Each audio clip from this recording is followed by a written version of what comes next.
Hi, this is Brian with ActiveMelody.com.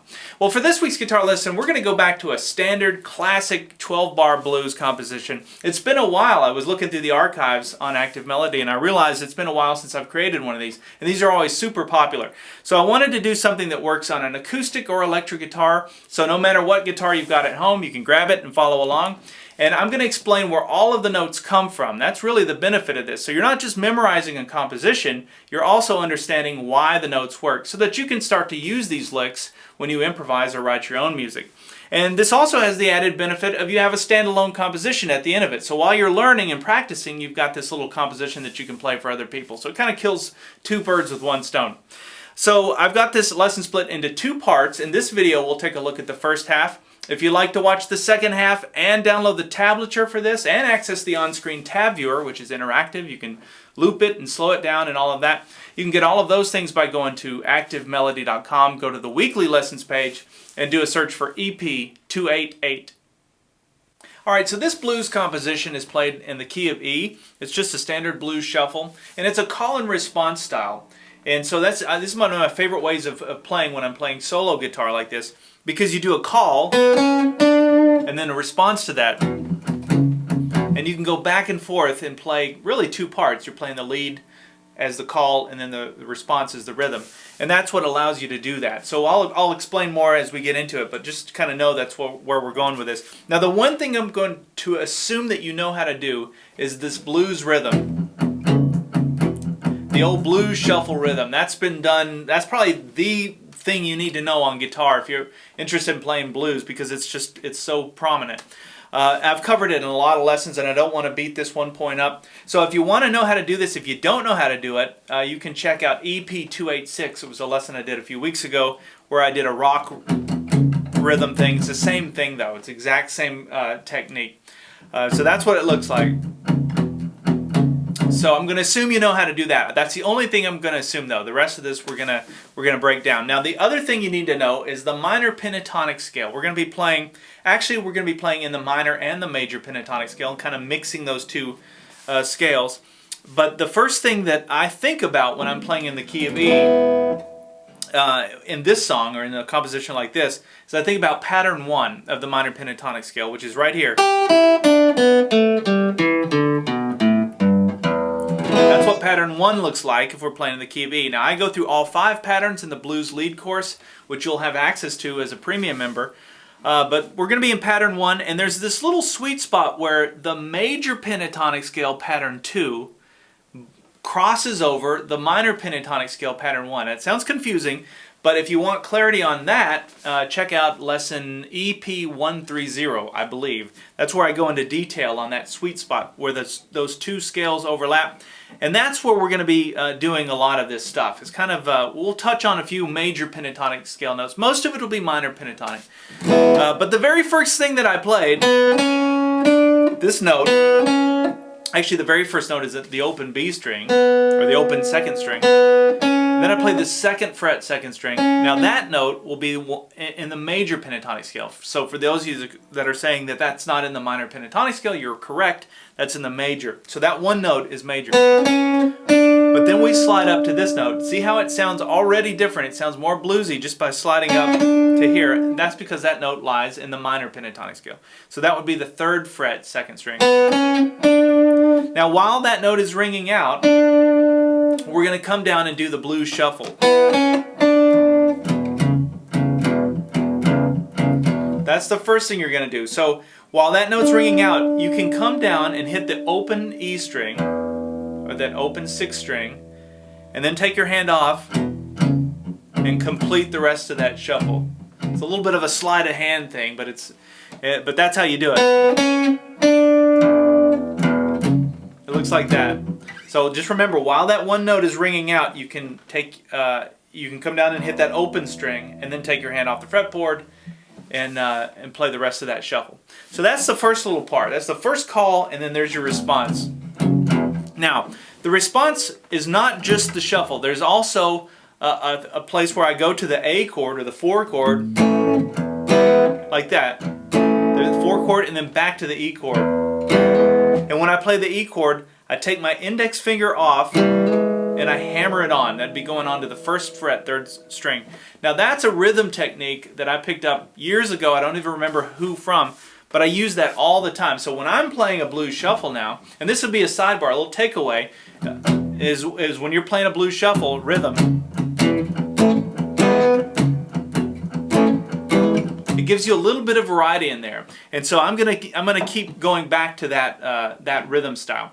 So to count that in, you'd count 6. 1, 2, 3, 4, 5, 6. And that's where you do that A, E chord. So let's back up and put those two pieces together now.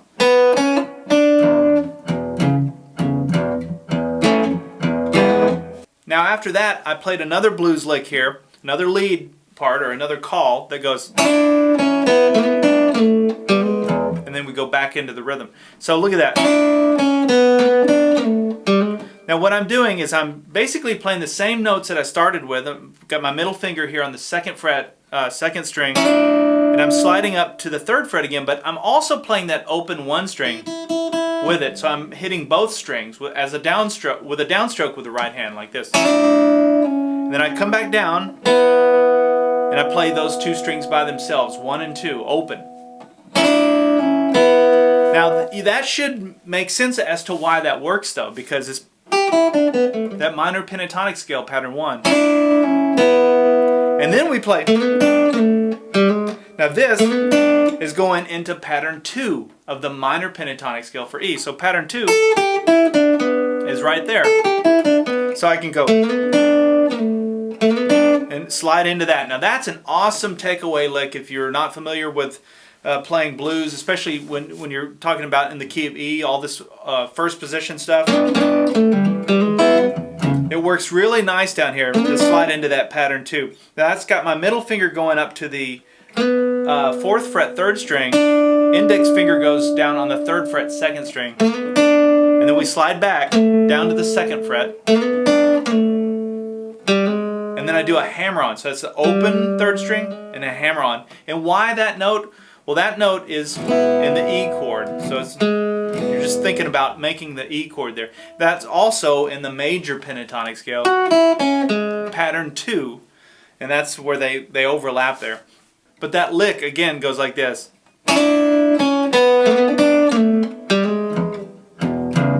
Alright, now let me back up from the beginning, and we'll put those 2 licks together, the 2 calls and responses. So, we have 1, 2, 3.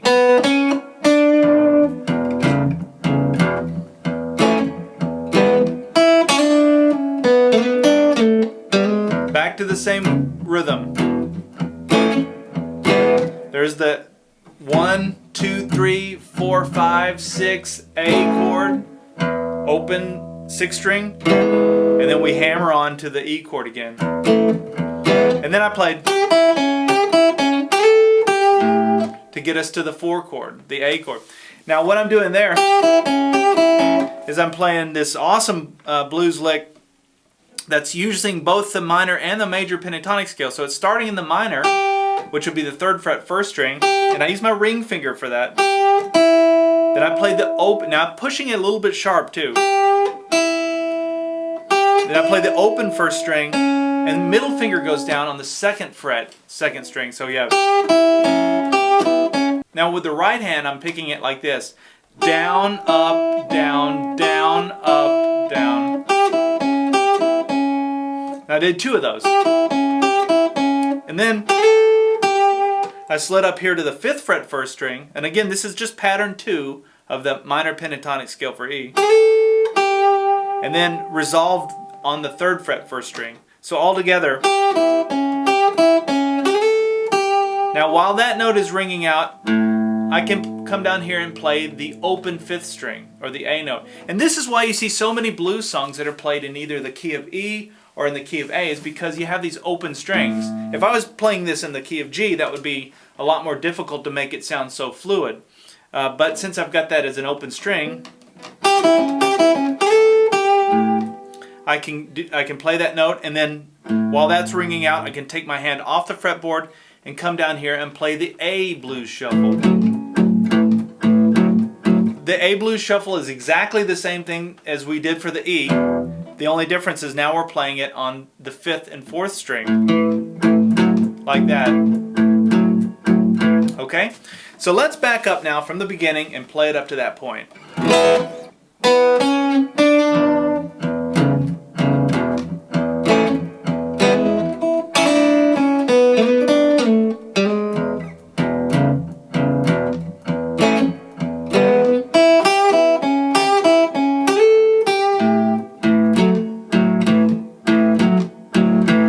So now we've got the 1 chord and the 4 chord. The only timing challenge I can see there would be getting into that lick from your E chord. So you'd play it like this. And right there, after you played that A, E, you'd do an upstroke and hit that open E string, or the open 1 string, and then go right into the A chord. And then we go back into it, open 1 string again. Those are the same notes that we've already learned. We slide back to the 5th fret, back to the 3rd fret on the 1st string, and then we come down to the 5th fret, 2nd string, 3rd fret, 2nd string, and then back to the 5th fret, 2nd string, like that. And again, that's just pattern 2. So you can go. Now while that note is ringing out, we go back to the 1 chord, or back to the open E string. And you can hear the chord change in your head. And then we go right back into the blues shuffle over the key of E. Now if you don't like these licks that I'm playing, or you want an extra challenge for yourself, play your own licks. You know the boundaries now. So this should be very obvious what we're doing. We're just going, we got a little shuffle here, but we've got these lead licks that can be improvised. You can even play them higher on the neck. So you can play whatever you want there. So that makes it interesting. So if you wanted to extend this and play this for 5 or 10 minutes, you could do that by just improvising there. And it's a really, really, really good way to practice. Without having to need a metronome or a jam track or anything. You can sit around and do this by yourself. Okay, from the beginning.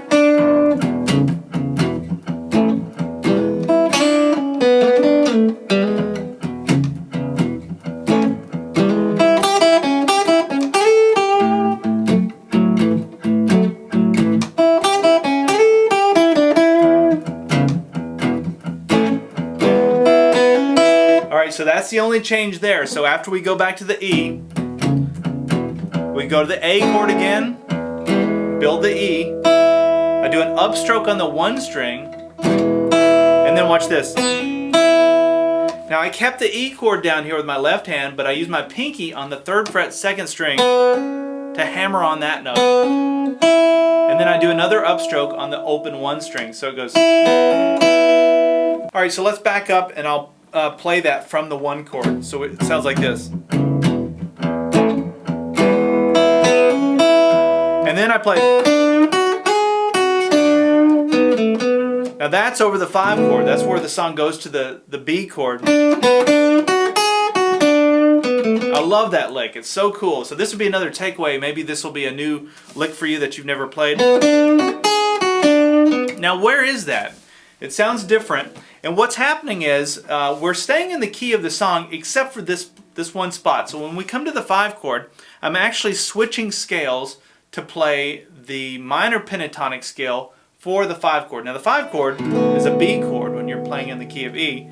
So all I'm doing is I'm switching in that one spot and playing the minor pentatonic scale for B. So I'm playing the B minor pentatonic scale over the 5 chord. So I'm going.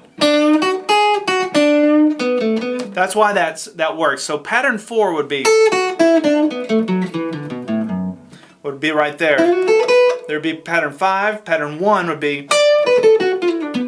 So there's your B chord, right? So you can see pattern 1 is here. Pattern 5, we're going backwards, and we come down to pattern 4. So that's where I started. Now here's all you need to know. Is know this lick. So when you're playing in the key of E, you can do all kinds of really cool stuff with this. But it starts here on the 3rd fret 2nd string, and you push that a little bit sharp, and then you put your index finger on the 2nd fret 1st string, Now that's the magic right there. See how that works over the B chord?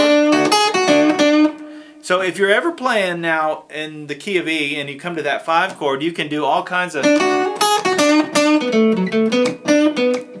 cool licks over the B chord in that one spot. And that's something I've found that a lot of blues guys do. They'll stay in the key of the song, so they're not playing the chord changes per se. They're not, in other words, when we go to the 4 chord, they're not switching and playing an A. They're just staying in the key of E, except for in some spots when it comes to the 5 chord. They will switch there. Albert King does it. I know I've heard Eric Clapton do it, and various others. So that's where that comes from.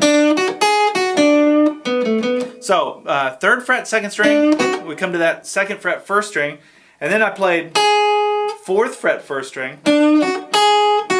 Now we're going to walk it back down. 4th fret, 2nd fret, back to the 3rd fret, 2nd string. And then we come down to the 4th fret, 3rd string, and I played 4, 2, 4. So all together, that's a really cool lick. It just sounds really powerful over that 5 chord. And then I played... Isn't that cool? I mean, you could walk away with nothing else and just learn this lick. And you can do this in any key. But all I'm doing is I'm playing in pattern 2, minor pentatonic scale for E. And I'm playing, I started with the open B string, or the open 2nd string. Then I came up here with my ring finger to the 5th fret, 2nd string. And we make a little triangle here. It'll be 5th fret, 3rd fret, and then you play the 4th fret, 3rd string. So that's my ring finger, index finger, middle finger. See how it makes a triangle? And that's all I'm doing. So you can remember that now. That's just the minor pentatonic scale pattern 2, and it's very easy to play and easy to visualize. So if we were playing in the key of A then, you could come up here and grab that lick, and you know how to do it. Alright, so now after that, I take my middle finger and come down to the 2nd fret, 3rd string, and I played 2nd fret, open 3rd string. My middle finger goes down on the 2nd fret, 4th string. So now once I come down and play that 2nd fret, 4th string, I go ahead and let that finger, my middle finger, bar there on the 2nd fret so that I can play that A chord again. So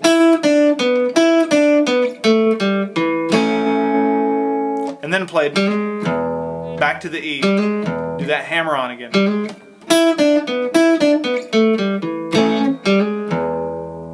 And you can see what I'm doing. I'm just building the E chord there. I'm just starting with that finger. So I'm starting by hammering on to the 1st fret, 3rd string, and then I play the rest of the chord. Alright, so when I played this composition in the intro, I played through it 3 times. There was 3 different cycles, and each time I did something different. And that's just to give you variety and some different ways to think about it. So we just covered the first time. I'm going to save the 2nd and the 3rd time for the next video. That'll be for premium members. But let me back up now and play through this the first time through one more time so that you can have this as one final version, and I'll play through it slowly. And then I'll see you in part 2, and we'll go over the 2nd and then the 3rd versions. Alright, so here we go.